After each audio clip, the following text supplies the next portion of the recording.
So I don't often turn the camera on myself to tell stories like this, but this really feels like a week of firsts for me.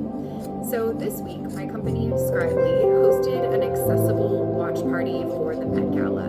And what that was we had our writers and a bunch of guests join us to watch the red carpet and actually live describe the outfits as they were appearing.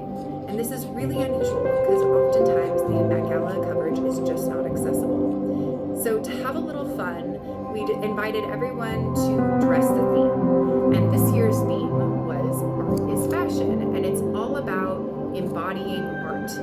So as the host, I knew I couldn't take it easy. I needed to dress that theme, and I really wanted to show up authentically and also creatively express myself because the Met Gala just demands that. So being completely out of time, absolutely not able to find an outfit, I turned to what I always turn to in costumes, which is some sort of ambitious makeup look, right? You can get away with it. And I thought, well, what could I do? Embodying fashion as art. And I thought of my skin.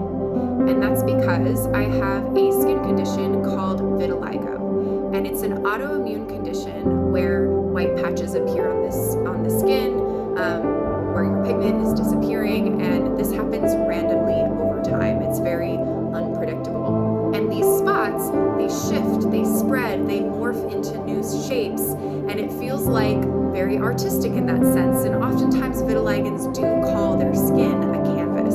So this seemed like a really good choice. But at the same time, I had never done anything like this before. I knew a lot of online creatives do this really cool, bold thing of actually like outlining their vitiligo or painting it or adding color.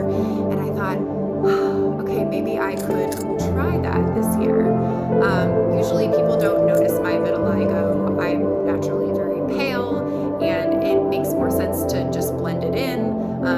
And I usually stay out of the sun. I try not to tan because vitiligo skin is very sensitive to sunlight.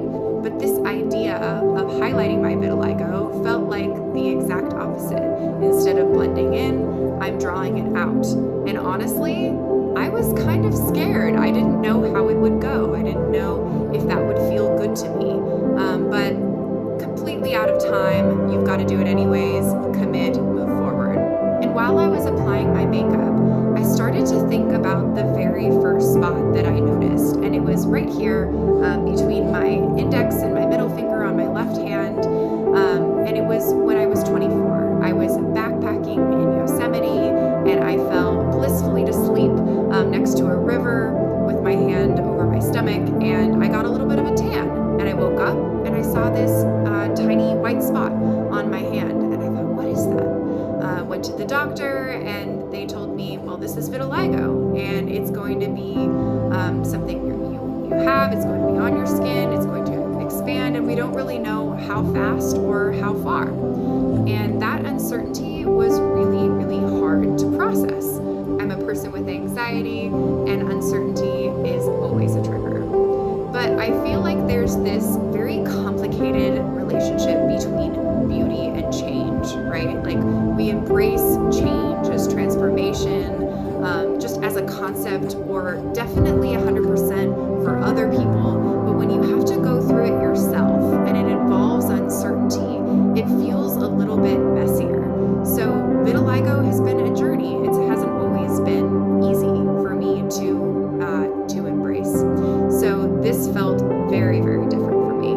And when it comes to makeup, the vitiligo community often uses it as a tool. It can be a great way to blend in and also express yourself. So those creatives out there that I've been just watching and admiring for years, they just immediately came to the forefront of my mind, and I was thinking about them when I was applying my makeup. That original spot on my hand has now changed. My hands are almost completely white, but it felt really cool painting it on again. It felt like, oh, I'm looking at how this all began, and kind of like reconnecting with that person that was first noticing a change.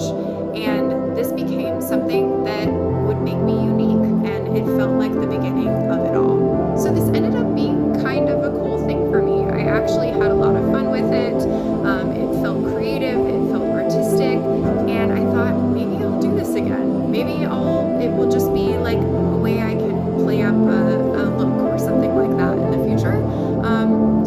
did today.